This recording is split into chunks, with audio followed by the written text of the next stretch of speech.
3 minute 10 second तक वंदे मातरम क्यों गाएं? हम तो मुसलमान हैं साहब, हमारा धर्म इजाजत नहीं देता। भारत की आजादी की लड़ाई में हिंदू, मुसलमान, ईसाई, पारसी सब वंदे मातरम गाते थे और वंदे मातरम गा करके देश को आजादी मिली। तो क्या मौलाना आजाद जो वंदे मातरम गाते थे वो मुसलमान नहीं थे?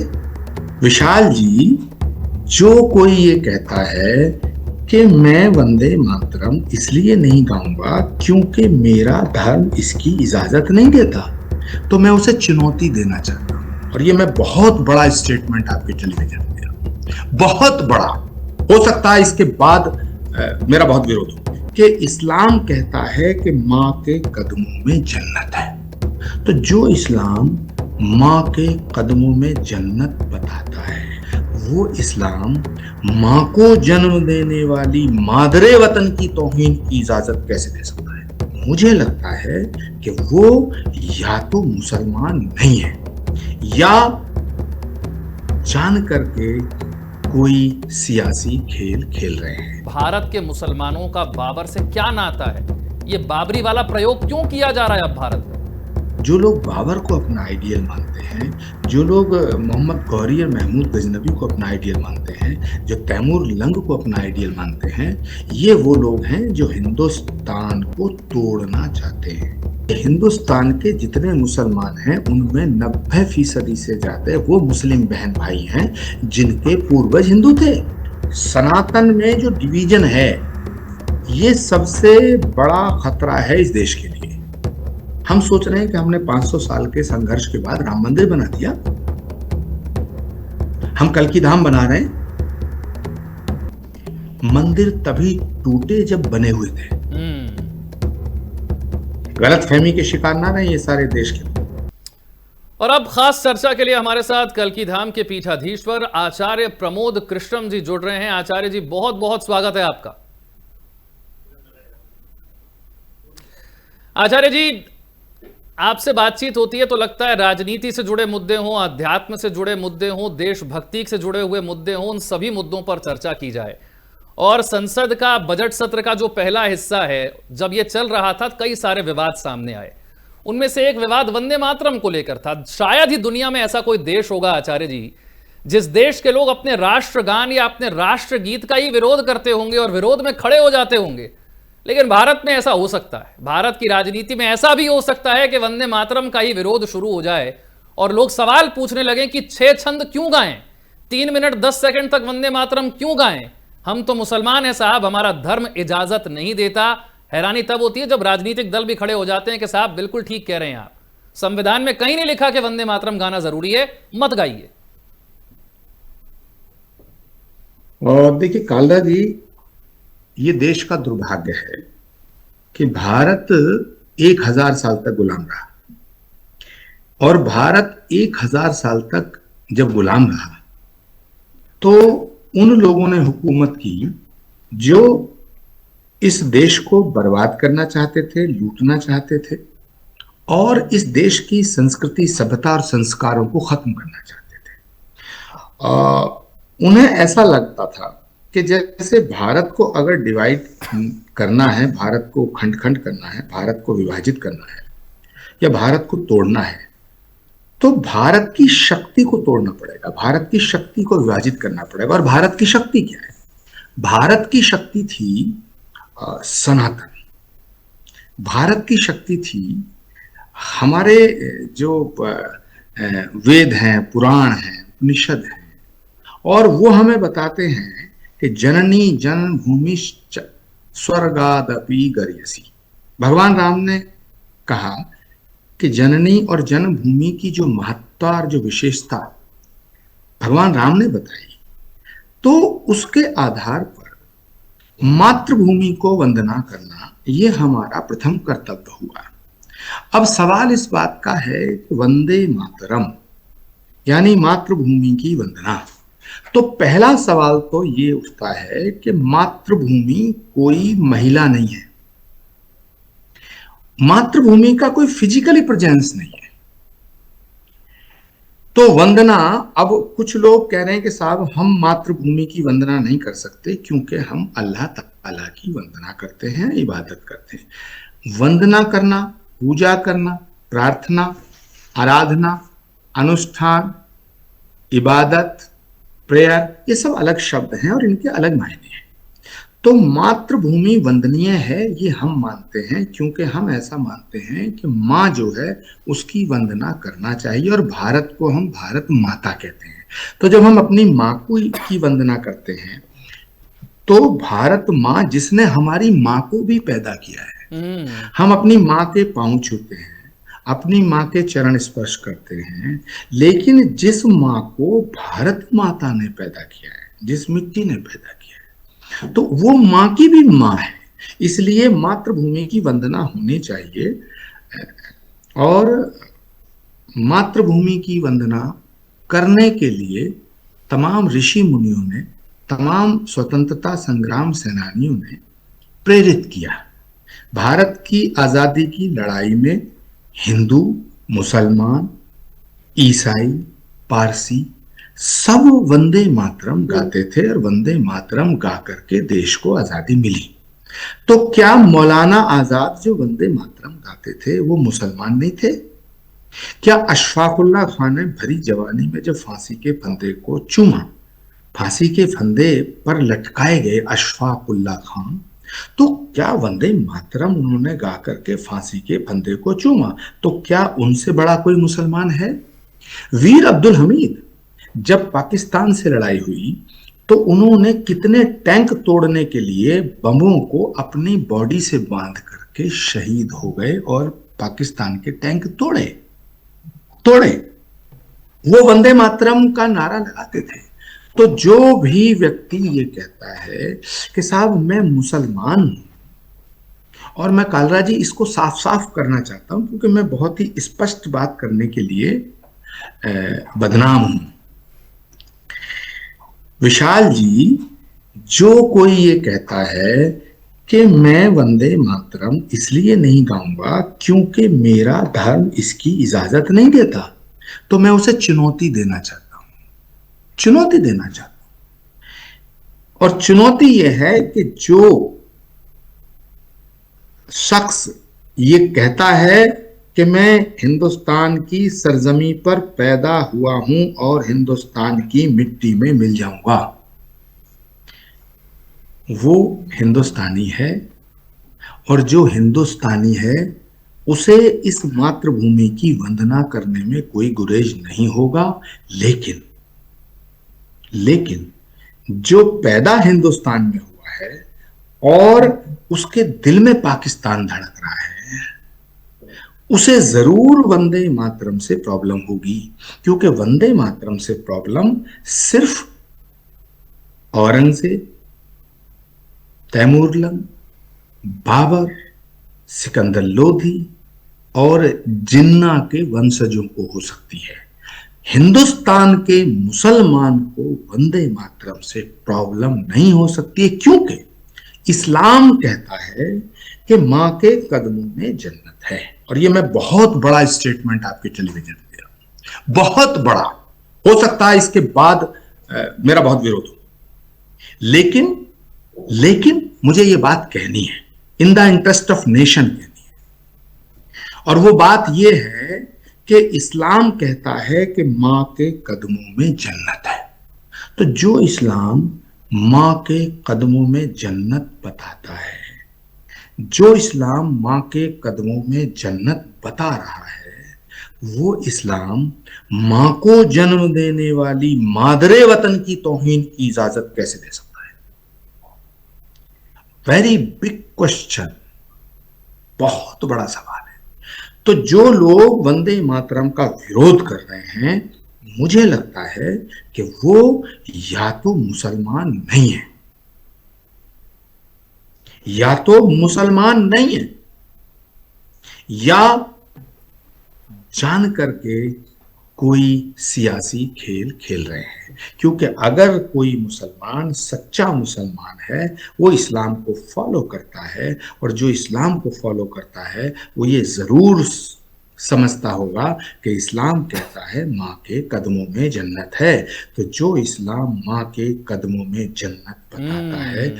वो माँ की मादरे वतन की तौहीन कैसे कर सकता है? कुछ लोग हैं जो चाहते हैं कि वंदे मातरम के विरोध से एक नैरेटिव सेट किया जाए। ऐसे ही कुछ लोग और हैं, क्योंकि आपने औरंगजेब और बाबर का जिक्र किया, तो आप तक ये खबर जरूर पहुंची होगी कि बाबरी मस्जिद जहां थी वहां तो नहीं रही, लेकिन बंगाल में एक बाबरी बन रही है। टीएमसी से निष्कासित किए गए एक नेता हुमायूं कबीर इस बाबरी का निर्माण करवा रहे हैं। बड़ी संख्या में लोग जुटे, नींव रखी गई, अब तो निर्माण शुरू हो चुका है। योगी जी कह रहे हैं कि कयामत का दिन भी आ जाए तब भी बाबरी नहीं बनेगी, और दूसरी तरफ वो कह रहे हैं हमारी मर्जी हमारी जमीन, हम तो बाबरी मस्जिद ही बनाएंगे। लेकिन सवाल भी उठता है कि भारत के मुसलमानों का बाबर से क्या नाता है? ये बाबरी वाला प्रयोग क्यों किया जा रहा है अब भारत में? देखिए कालरा जी, भारत के मुसलमानों का बिल्कुल बाबर से कोई रिश्ता नहीं है, क्योंकि हिंदुस्तान के जितने मुसलमान हैं उनमें 90% से ज्यादा वो मुस्लिम बहन भाई हैं जिनके पूर्वज हिंदू थे। मैं आज संभल में बैठा हूं, श्री कल की धाम में बैठा हूं, कल की धाम का निर्माण चल रहा है। यहां जितने मुसलमान हैं वो कोई त्यागियों से कन्वर्ट हुआ, कोई जाटों से हुआ, कोई गुजरों से हुआ, कोई ठाकुरों से हुआ। ये सब कन्वर्टेड जितने मुसलमान हैं 200 साल पहले इनके पूर्वज हिंदू थे, 250 साल पहले हिंदू थे। कोई डर के कन्वर्ट हुआ, किसी ने हो सकता है अपनी अपना अकीदा बदला होगा, अपनी आस्था बदली होगी, लेकिन इनका बाबर से कोई लेना देना नहीं है। जो लोग बाबर को अपना वंशज, जो लोग बाबर को अपना आइडियल मानते हैं, जो लोग मोहम्मद गौरी और महमूद गजनबी को अपना आइडियल मानते हैं, जो तैमूर लंग को अपना आइडियल मानते हैं, ये वो लोग हैं जो हिंदुस्तान को तोड़ना चाहते हैं। क्योंकि बाबर एक लुटेरा था, हम्म। महमूद महमूद गजनबी एक लुटेरा था, मोहम्मद गौरी एक लुटेरा था, तैमूर लंग एक लुटेरा था। और ये भारत को तोड़ने के लिए नहीं आए थे, पहले ये भारत को लूटने के लिए आए। जब इन्होंने भारत को लूटना शुरू किया, उसके बाद इन्होंने सोचा कि यहाँ हिंदुओं के अंदर इतनी डिवीजन है, इतने डिवीजन है, इतनी इतने विभाजन है। कोई कहता था, जब पहली बार हमला हुआ भारत पर 1000 साल पहले, तो जो राज्य को जीता गया, तो जो दूसरे राज्य थे वो चुप रहे। उन्होंने कहा ये तो हमला पहले राज्य पे है। जब दूसरा लूटा गया तो तीसरा चुप रहा, जब तीसरा लूटा गया चौथा चुप रहा। एक एक करके किसी ने कहा ये तो फलाने वंश के राजा पे हमला हो रहा, मैं तो सुरक्षित हूं। दूसरे ने कहा ये तो उसके वंश पर हमला हो रहा, ये तो जाटों की रियासत पे हमला हो रहा, ये तो गुजरों की रियासत पे हमला हो रहा, ये तो ठाकुरों की रियासत पे हमला हो रहा, ये तो ब्राह्मणों की रियासत पे हमला हो रहा, राज्य पे हमला हो रहा। इसलिए सब डिवाइड थे और हमले होते रहे। एक दिन वो आया कि पूरे देश पर हमलावरों ने हम्म। हुकूमत का झंडा गाड़ दिया। तो ये जो उस वक्त हुआ, सनातन में जो डिवीजन है, ये सबसे बड़ा खतरा है इस देश के लिए। और ये बात मैं इसलिए कह रहा हूं कि जिस तरह आज देश समृद्ध है, ताकतवर है, वैभवशाली है और बहुत बड़ा है, लेकिन जब भारत पे हमला हुआ था पहली बार, तो देश आज से भी ज्यादा बड़ा था। काबुल भारत था, कंधार भारत था, रावलपिंडी भारत था, लाहौर भारत था, ढाका भारत था, ये सब भारत था। इसका मतलब भौगोलिक दृष्टिकोण से, जमीन के नजरिए से भारत बड़ा था। हम्म। दूसरी बात, पैसे के दृष्टिकोण से, संपदा के दृष्टिकोण से भारत बड़ा समृद्धशाली था, क्योंकि महल बने हुए थे, बड़े बड़े बड़े बड़े विश्वविद्यालय बने हुए थे। नालंदा विश्वविद्यालय में जब आग लगाई तो सालों तक उसकी पुस्तकें जलती रही। तो जो आज के भारत में रहने वाले लोग अगर ये सोच रहे हैं कि हमने बहुत बड़ी बड़ी यूनिवर्सिटी बना ली है, बड़े मॉल बना लिए हैं, बड़े बड़े आलीशान फार्म हाउस बंगले बना लिए हैं, ये गलतफहमी में है। बड़े बंगले तब भी थे, बड़े फार्म हाउस तब भी थे, बड़ी रियासतें तब भी थी। और एक बात और कहना चाहता हूं, हम सोच रहे हैं कि हमने 500 साल के संघर्ष के बाद राम मंदिर बना दिया, हम कल की धाम बना रहे हैं। मंदिर तभी टूटे जब बने हुए थे। गलत फहमी के शिकार ना रहे ये सारे देश के लोग। ये बड़े बड़े मॉल थे, लूटे गए, आग लगाई गई। और इसके साथ साथ हमारे अस्तित्व और अस्मिता को रौंदने का काम किया गया। सिर्फ लूट नहीं हुई हमसे। थोड़ी देर को सोचो कालराज जी, और बहुत इंपॉर्टेंट बात है, ये बहुत इंपॉर्टेंट बात है। आपके इस चैनल के माध्यम से लाखों करोड़ लोग इसको देखें और सोचें कि मस्जिद बनाने के लिए जमीन की कमी नहीं थी, क्योंकि उस वक्त आबादी कम थी, जमीन ज्यादा थी और हुकूमत आपकी थी, तो कहीं भी मस्जिद बनाई जा सकती थी। बिल्कुल। फिर मस्जिद बनाने के लिए मंदिरों को क्यों तोड़ा गया? इसका मतलब तुम्हारा उद्देश्य मस्जिद बनाना नहीं था, तुम्हारा उद्देश्य हिंदुओं की आस्था को तोड़ना था। और कालराज जी, मंदिर कहां के तोड़े? जरा इस पे ध्यान दो। कोई आम मंदिर नहीं तोड़े, गली मोहल्लों के मंदिरों को नहीं तोड़ा गया। मंदिर कहां तोड़े? अयोध्या का तोड़ा, काशी तोड़ा, मथुरा तोड़ा, सोमनाथ तोड़ा और संभल तोड़ा।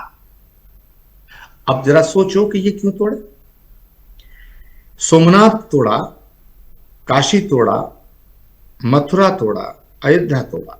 इसलिए तोड़ा कि तुम कहते हो कि यहां भगवान आए थे, यहां भगवान का अवतार हुआ था। तुम कहते हो भगवान आए थे, लो तोड़ दिया। और संभल का इसलिए तोड़ा कि पुराणों में लिखा है कि भगवान का अवतार संभल में होगा, तो संभल तोड़ा। इसका मतलब है कि उनका मकसद मस्जिद बनाना नहीं था। और मैं आज बहुत बड़ी बात कह रहा हूं आपके चैनल पे कि मंदिरों को तोड़ के मस्जिद बनाना इस्लाम के खिलाफ है।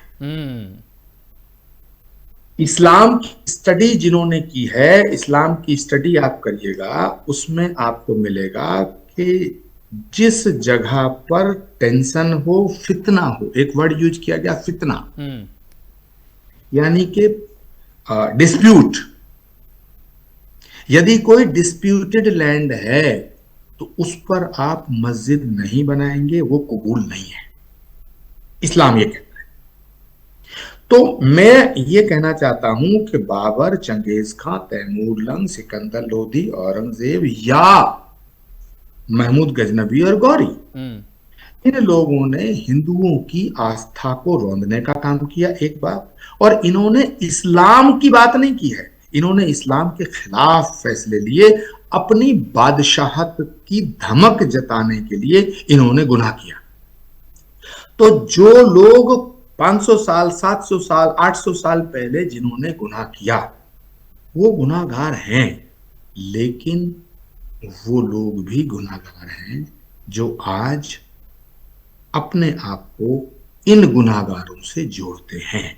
तो मैं हिंदुस्तान के सभी मुसलमान बहन भाइयों से ये दरखास्त करना चाहता हूं, ये गुजारिश करना चाहता हूं कि वो हिंदुस्तानी बनकर रहें, बाबर से, चंगेज खां से अपने आप को ना जोड़ें। तो जो इंसान, जो पॉलिटिशियन, चाहे वो किसी भी पार्टी का है, अगर वो कहता है कि हिंदुस्तान के किसी कोने में एक मस्जिद बनाएंगे जिसका नाम बाबर के नाम पे रखा जाएगा, तो ये किसी धर्म के खिलाफ बात नहीं है, ये इस देश के खिलाफ बात है।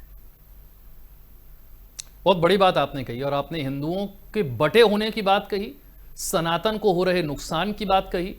लेकिन हाल ही में एक बहुत बड़ा विवाद ऐसा हुआ जिसकी वजह से लोगों ने कहा कि साहब, सनातन का इससे ज्यादा नुकसान क्या हो सकता है कि सनातन को मानने वाले दो इतने बड़े लोग आमने सामने आ जाएं। मैं जिक्र कर रहा हूं माघ मेले में हुए विवाद का। एक तरफ स्वामी अविमुक्तेश्वरानंद, एक तरफ उत्तर प्रदेश के मुख्यमंत्री, और विवाद कितना बढ़ गया आप जानते हैं। और जो लोग सनातन को मानते हैं उनका दिल बड़ा दुखी हुआ, क्योंकि वो दोनों के साथ खड़े थे। उन्हें लगा कि किसी का भी अपमान नहीं होना चाहिए। आप इस विवाद को किस तरीके से देखते हैं? क्या यह विवाद होना चाहिए था, और जब हुआ और जिस तरीके से इसको हैंडल किया गया, क्या उसी तरीके से हैंडल किया जाना ठीक था? कालरा जी, मुझे भी दुख है इस विवाद से, और ये सनातन को डिवाइड कर रहा है, हिंदुत्व को विभाजित कर रहा है। लेकिन इसके पीछे बहुत बड़ी बड़ी ताकतें हैं। ये वही ताकतें हैं जो सत्ता के लिए सनातन को तोड़ना चाहते हैं। ये विवाद क्यों हुआ, कैसे हुआ, निपटारा हो सकता था, बिल्कुल हो सकता था, बिल्कुल हो सकता था। ये एक स्थानीय स्तर की पुलिस प्रशासन की व्यवस्था का सवाल है, उसी का विषय है। लेकिन ये आज देश के अंदर एक बहुत बड़ा विषय बन गया। भूल चूक हुई है, चूक हुई है, इस पर चिंतन करने की जरूरत है। लेकिन मैं ये दावे के साथ कह सकता हूं कि ये जिस तरह से सीधा सा मामला लग रहा है उस तरह उतना सीधा नहीं है। इसके पीछे कुछ बड़ी ताकतें हैं जो ये मानती हैं कि जब तक सनातन धर्म में विभाजन नहीं किया जाएगा तब तक उत्तर प्रदेश की सत्ता पर कब्जा नहीं हो सकता। सवाल योगी आदित्यनाथ का नहीं है, सवाल नरेंद्र मोदी जी का नहीं है। सवाल है कि देश की सत्ता पे कब्जा कैसे किया जाए। तो देश की सत्ता पे कब्जा करने के लिए हिंदुओं को डिवाइड करना पड़ेगा, क्योंकि जब जब हिंदू इकट्ठा होगा तो दूसरी तस्वीर बनेगी, जो तस्वीर 2014 में बनी, जो तस्वीर 2019 में बनी। जब जब हिंदू डिवाइड होगा तो तस्वीर दूसरी बनेगी। तो जो ताकतें देश के सिंहासन पर कब्जा करना चाहती हैं वो ये मानती हैं और वो ये जानती हैं कि सनातन और हिंदू धर्म जो है ये एक बहुत बड़ी शक्ति बन करके उभरा है। तो इस धर्म को कैसे विभाजित करना है ये वो प्लान कर रहे हैं। जाति के नाम पे तोड़ो, भाषा के नाम पे तोड़ो, क्षेत्र के नाम पे तोड़ो, अगड़े पिछड़े के नाम पे तोड़ो, हिंदुओं को तोड़ो, हिंदुओं को डिवाइड करो, इन्हें बांटो। जब ये बटेंगे तो घटेंगे और जब घटेंगे तो कटेंगे। क्या स्वामी अभिमुक्तेश्वरानंद को आप राजनीति से प्रेरित मानते हैं? क्योंकि उनके आज से पहले के बहुत सारे ऐसे बयान हैं जो चाहे वो प्रधानमंत्री हो नरेंद्र मोदी या फिर उत्तर प्रदेश के मुख्यमंत्री हो योगी आदित्यनाथ, उनके खिलाफ रहे हैं और लोगों का मानना है कि पूरे तरीके से राजनीति से प्रेरित हैं अभिमुक्तेश्वरानंद और इसीलिए वो बहाने ढूंढते हैं कि कैसे इनका विरोध किया जा सके। मैं पर्टिकुलरली अभिमुक्तेश्वरानंद जी के विषय में ज्यादा कुछ नहीं कहना चाहता। मैं वो बात कर रहा हूं जिससे मुझे ठेस पहुंची है। हम ये चाहते हैं कि अगर भारत को एक रखना है तो सनातन को इकट्ठा होना पड़ेगा। हम ऐसा मानते हैं कि अगर सनातन बटा तो भारत भी बटेगा, यदि सनातन टूटा तो भारत भी टूटेगा। क्योंकि कालरा जी, जब तक सनातन है तभी तक भारत है, गलत फहमी में कोई ना रहे। जब तक सनातन है तभी तक भारत है, क्योंकि पूरी दुनिया में और कोई भी देश नहीं है जहां सनातन की उत्पत्ति हुई है। जितने भी धर्म हैं उनकी उत्पत्ति की भूमि किसी की यरूशलेम है, किसी की अरब है, किसी की कहीं है, किसी की कहीं है। सनातन धर्म एक ऐसा धर्म है जिसकी उत्पत्ति भारत की भूमि पे हुई है।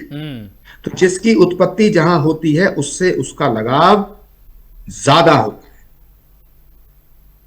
उससे उसका, जैसे आप कहीं भी पैदा होंगे, जहां पैदा हुए होंगे आप, उस भूमि से के प्रति आपके मन में श्रद्धा आखिरी सांस तक रहेगी। आप दिल्ली रहो, बंबई रहो, कलकत्ता रहो, कहीं रहो, लंदन रहो, चीन, जापान, कहीं रहिएगा, लेकिन जिस जमीन पे आदमी पैदा होता है वो उसको अपना घर मानता है। इसलिए सनातन भारत की भूमि पे पैदा हुआ तो सनातन और भारत को अलग करके नहीं देखा जा सकता है। तो मैं कह रहा हूं जब तक सनातन है तभी तक भारत है और जब तक भारत है तभी तक सनातन है। तो जो लोग भारत को तोड़ना चाहते हैं वो पहले सनातन को तोड़ना चाहते हैं। वो सनातन धर्म के मानने वाले लोगों की कमजोर कड़ियों पे चोट कर रहे हैं, जैसे जाति, हम्म। भाषा। भाई तमिलनाडु में एक हिंदू रहता है, उसकी भाषा कौन सी है? उसकी भाषा दूसरी है, लेकिन हिंदू तो है। दक्षिण भारत के जितने भी लोग हैं, चाहे वो मलयालम बोलते हो, चाहे वो तेलुगु बोलते हो, लेकिन उनसे बड़ा हिंदू तो कोई नहीं। हम तुम तो बहुत से रिचुअल्स हैं जो नहीं निभाते हैं, उत्तर भारत के लोग नहीं निभाते, लेकिन वो तो अभी भी भोजन केले के पत्ते पे करते हैं। सनातन की संस्कृति, सनातन की सभ्यता, सनातन के संस्कारों को जितना अपने जीवन में दक्षिण भारत का हिंदू जीता है, उतना नहीं जीता कोई। लेकिन अब उसको भाषा के नाम पे तोड़ रहे हैं। इसलिए हिंदी, हिंदू और हिंदुस्तान, ये तीन तरह के दीपक आपके दिल में जलते रहने चाहिए, तब ये भारत बचेगा। वरना भारत बहुत बड़े संकट के दौर से गुजर रहा है। ये जितने ऊंचे ऊंचे बंगले, ऊंची ऊंची इमारतें तुम्हें दिख रही है ना, इन्हें जमींदोज होते हुए देर नहीं लगेगी। मैं आगे बढ़कर राहुल गांधी और नरवणे साहब की किताब वाले मुद्दे पर आऊं, उससे पहले एक छोटा सा प्रश्न में सनातन को बांटने वाला एक और काम हुआ, उस पर आपका ध्यान जाना चाहता हूं। यूजीसी के कुछ नए नियम आए, आपने जरूर सुना होगा। यूजीसी के जो नए नियम थे उसके मुताबिक जो है, सवर्ण बड़े नाराज हुए उन नियमों से। उन्होंने कहा एससी एसटी कानून पहले से है, आप ऐसे नियम लेकर आ रहे हैं कि सवर्ण जो है वो हमेशा एक आरोपी रहेगा, वो अपराधी ही दिखेगा, वो कभी पीड़ित नहीं हो सकता। अगर उसके खिलाफ भेदभाव हो तो वो कहीं जाकर शिकायत नहीं कर सकता। आपने उसे हमेशा के लिए एक अपराधी, एक आरोपी की जगह पर खड़ा कर दिया। और लोगों ने इसको बड़ा दूसरे तरीके से देखा। लोगों ने कहा कि देखिए, एक तीर से दो शिकार हो गए। एक ऐसा नियम लेकर आ गए जिससे एससी एसटी ओबीसी खुश, और जब मामला अदालत में गया तो यूजीसी का पक्ष रखने के लिए वकील ही नहीं भेजा और नियमों पर स्टे लग गया। अब सवर्ण भी खुश। लेकिन उसके बाद कॉलेजों में, यूनिवर्सिटी में ब्राह्मणों और ठाकुरों के खिलाफ जिस तरीके की नारेबाजी हुई, उसने चिंता पैदा कर दी कि यह सनातन को बांटने का काम इन यूजीसी नियमों को हथियार बनाया जा रहा है अब। और बड़ी चिंता की बात है ये, जिस तरह के नारे कॉलेजों में लग रहे हैं। पहली बात तो ये आपका सवाल ही हिंदुओं को बांटने वाला है कि सवर्ण ये कह रहे हैं, अवर्ण ये कह रहे हैं। ये जो जातियों का जो वर्णन है, ये सनातन में कहीं नहीं है। सनातन धर्म में जाति व्यवस्था नहीं है। सनातन धर्म में वर्ण व्यवस्था है। कर्म के आधार पर वर्ण निर्धारित हुआ। जैसे कोई लोहे का काम कर रहा हो, लोहार बन गया। कोई सोने का काम कर रहा हो, सुनार बन गया। किसी ने मिट्टी का काम किया, कुम्हार बन गया। किसी ने पठन पाठन का काम किया, वो ब्राह्मण बन गया। शास्त्रों में लिखा है ब्रह्म जानाति सा ब्राह्मणा, यानी जो ब्रह्म को जानता है, जिसे ब्रह्म का बोध है, वह ब्राह्मण है।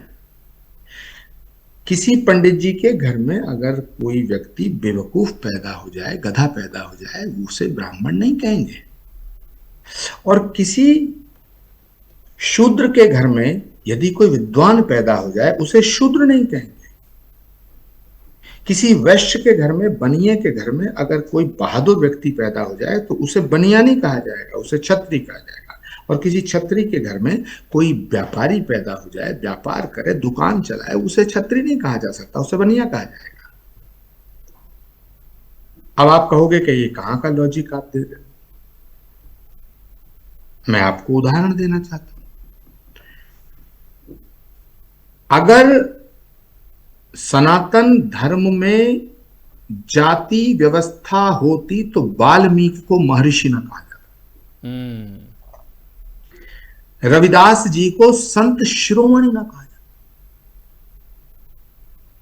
और छत्री के घर में पैदा हुई मीरा, राजकुमारी मीरा, छत्राणी मीरा, अपना सर रविदास के चरणों में रखती है, संत शिरोमणि मानकर उन्हें अपना गुरु मानती है, उनसे दीक्षित होती है। तो ये दो उदाहरण हैं हमने महर्षि को वाल्मीकि कहा, वाल्मीकि को महर्षि कहा, रविदास जी को संत शिरोमणि कहा। वहां से एक सूत्र आया, जात पात पूछे नहीं कोई, हरि को भजे सो हरि कोई। लेकिन ये विषय इतना, इसका स्वरूप इतना विकृत हो गया है कि इस पे जितनी बात करो कोई समझने को तैयार नहीं है। इतनी जगह बढ़ चुके हैं हम, कितनी दीवारें हो गई इस एक घर के दरमियान, कितनी दीवारें हो गई इस एक घर के दरमियान। अफसोस है घर ही कहीं गुम हो गया दीवारों दर के दरमियान। हिंदू बचा कहां है? कोई जाट बन गया, कोई ठाकुर बन गया, कोई त्यागी बन गया, कोई सैनी बन गया, कोई अगड़ा बन गया, कोई पिछड़ा बन गया, कोई दलित बन गया, कोई सिख बन गया, कोई जैन बन गया। हिंदू है कहां?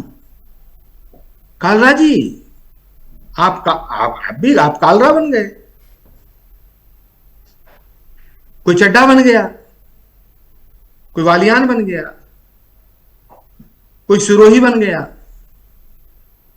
कोई कश्यप बन गया, कोई भारद्वाज बन गया, कोई तोमर बन गया। और अगर थोड़ी देर को ये सोचो कि भाई इस सारे हिंदुओं को तुम एक कम्युनिटी से जोड़ दो कि सबको ठाकुर बना दो आप, तो फिर जो बांटने वाले हैं वो तुम्हें गोत्रों के हिसाब से। थोड़ी देर को सोचो सबको ब्राह्मण बना दो तो उसमें गोत्र बना देंगे, तो भाई तुम कश्यप हो, तुम दुर्वासा हो, तुम भारद्वाज हो, तुम वशिष्ठ हो, तुम कौशिक हो, तुम अत्रि हो।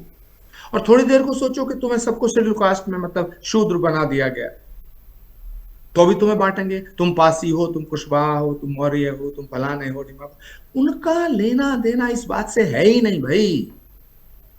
उनका वन पॉइंट एजेंडा है कि हिंदुओं को कैसे भी डिवाइड करो। तो ये जो डिवीजन है ये हिंदुत्व को बांट रहा है, और इस हिंदुत्व के बंटने से उनका पॉलिटिकली मोटिव सिद्ध होता है, इसलिए ये डिवीजन हो रहा है। और ये जो डिवीजन है ये भारत के लिए भी खतरा है। मैं ये कहना चाहता हूं कि जब तक सनातन और हिंदुत्व है तभी तक भारत है, वरना जाओगे कहां? सवाल भाजपा और कांग्रेस का नहीं है, सवाल किसी का नहीं है। सत्ता आएगी जाएगी, पार्टियां रहेंगी और जाएंगी, इससे क्या फर्क पड़ता है हुकूमत कौन कर रहा है, किसने?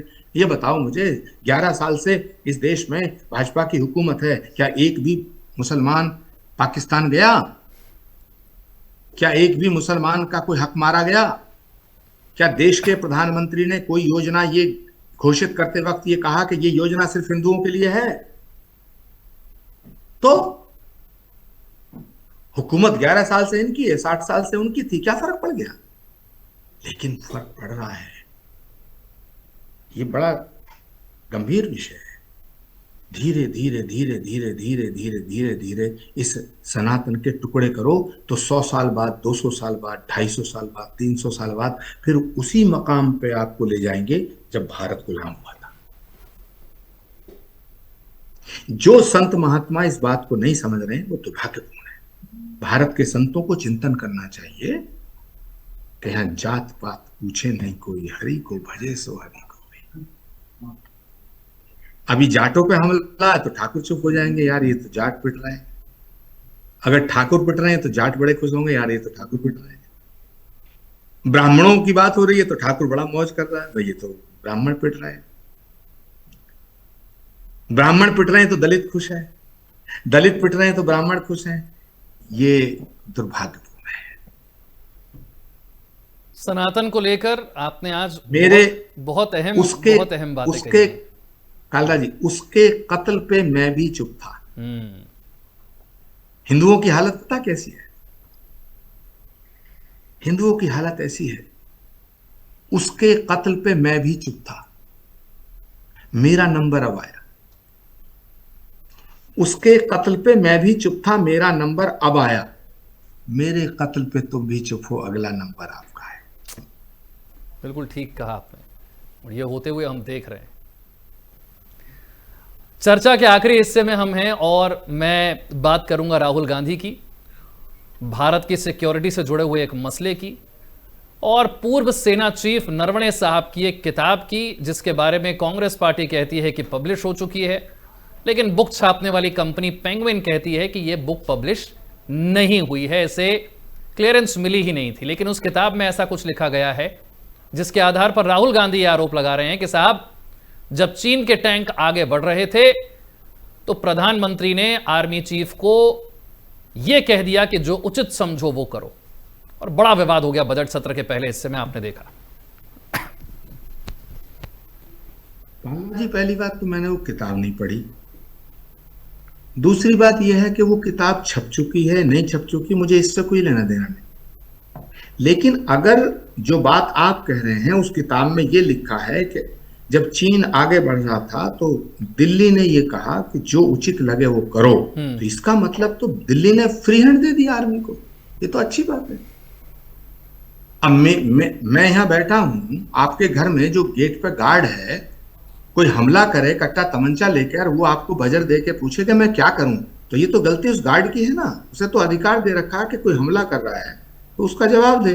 तो दिल्ली और क्या कहती? मैं तो भारतीय जनता पार्टी के सभी वरिष्ठ नेताओं से कहना चाहता हूं आज, और देश की सरकार से कहना चाहता हूं कि इस किताब को पब्लिश होने दें। जो कहा गया है इससे अच्छा तो कहा ही नहीं जा सकता। हाँ, गलती तब होती जब दिल्ली में रक्षा मंत्री या दिल्ली सरकार, भारत सरकार की तरफ से आर्मी चीफ को यह कहा जाता कि नहीं, लड़ना नहीं है, यह कहा जाता कि पिटना है, यह कहा जाता मरना है, यह कहा जाता मारना नहीं है, तब तो ये भारत सरकार को इसको बैकफुट पाना चाहिए था। भारत सरकार ने तो बहुत बड़ी बात कह दी कि जो तुम्हें उचित लगे वो करो, इसका मतलब ठोक दो। अब मुझ पे कोई हमला करे, मेरा जो सिक्योरिटी गार्ड है वो कहे कि गुरुजी मैं क्या करूं, तो ये तो उसकी गलती है। तो जो कर्तव्य जिसको कहा जा रहा है, यदि if there is any sentence like this, अगर ऐसा कोई उसमें वाक्य है जो आप कह रहे हो कि हमने भारत सरकार से पूछा, रक्षा मंत्रालय से पूछा या प्रधानमंत्री के कार्यालय से पूछा, अगर ऐसा है और उसमें यह कहा गया कि जो तुमको अच्छा लगे वो करो, जो तुम्हें उचित लगे वो करो, तो ये तो फ्री हैंड देना हुआ। इसमें बैकफुट पे आने की जरूरत ही नहीं है। इससे ज्यादा छूट दी नहीं जा सकती है। जहां तक राहुल गांधी जी का सवाल है, तो उनका राहु बड़ा पावरफुल है। वो तो जहां रहेंगे बर्बादी करेंगे। उनका कोई लेना देना भारत की संप्रभुता से नहीं है। उनका कोई लेना देना भारत की संस्कृति से नहीं है। उनका कोई लेना देना भारत के संस्कारों से नहीं है। उनका भारत से कोई लेना देना नहीं है भाई। मेरी समझ में नहीं आता। आप देखना, 150 साल पुरानी कांग्रेस को उन्होंने 15 साल में खत्म कर दिया। इस पूरे विपक्ष को देखना, 15 महीने और लगेंगे खत्म कर देंगे। मुझे तो विपक्ष की बुद्धि पे बड़ी हंसी आती है, रोना आता है कि इन्होंने राहुल गांधी जी जैसे व्यक्ति को अपना नेता मान लिया। अखिलेश यादव की बुद्धि पे मुझे तरस आता है, ममता बनर्जी की बुद्धि पे तरस आता है। पूरे विपक्ष में एक व्यक्ति है अरविंद केजरीवाल, जिन्होंने राहुल गांधी को नेता नहीं माना, क्योंकि उनमें नेतृत्व की क्षमता नहीं है। वो नहीं है। उनकी जिदें पूरी करते रहो, पूरी पार्टी को बर्बाद कर रहे हैं आप। लेकिन आज मैं आपसे लास्ट में, इस इंटरव्यू के लास्ट में ये कहना चाहता हूं कि राहुल गांधी अब सिर्फ कांग्रेस की समस्या नहीं है, वो तो राष्ट्रीय समस्या है। वो एक लाइलाज बीमारी है। उनका इलाज किसी पर नहीं है। ना लोकसभा अध्यक्ष के पास उनका इलाज है, ना प्रधानमंत्री के पास उनका इलाज है, ना सोनिया जी के पास उनका इलाज है, ना प्रियंका गांधी के पास उनका इलाज है। उनका इलाज देश की जनता ही कर सकती है। वो लाइलाज बीमारी है। तो उनके बयानों को कैसे लिया जाए, क्या कहा जाए, मैं तो इस पर कुछ नहीं कह सकता। बस इतना कह सकता हूं, भगवान उन्हें सद्बुद्धि दे और विदेशी ताकतों के हाथों में खेलने से बचाए, और उन्हें भारत की संसद का, भारत के प्रधानमंत्री का, भारत की संप्रभुता का, भारत के संस्कारों का, भारत की संस्कृति का, भारत की सभ्यता का और सनातन का सम्मान करना चाहिए। मैं बस आखिरी के 30 सेकंड आपसे लूँगा, क्योंकि हम जब रिकॉर्ड कर रहे हैं इस इंटरव्यू को तब 17 फरवरी है और मुझे 19 फरवरी 2024 याद आती है। प्रधानमंत्री जब आपके साथ एक मंच पर थे, शिलान्यास हो रहा था कल्की धाम का, और वो 19 फरवरी एक बार फिर आ रही है। किस तरह से वो काम आगे बढ़ा, और आज जो अपडेट जानना चाहते हैं, जो आचार्य प्रमोद कृष्णम के समर्थक भी हैं, भक्त भी हैं, फॉलोअर भी हैं और बड़ी बेसब्री से कल्की धाम का इंतजार कर रहे हैं, उनके लिए क्या संदेश देंगे आखिर में?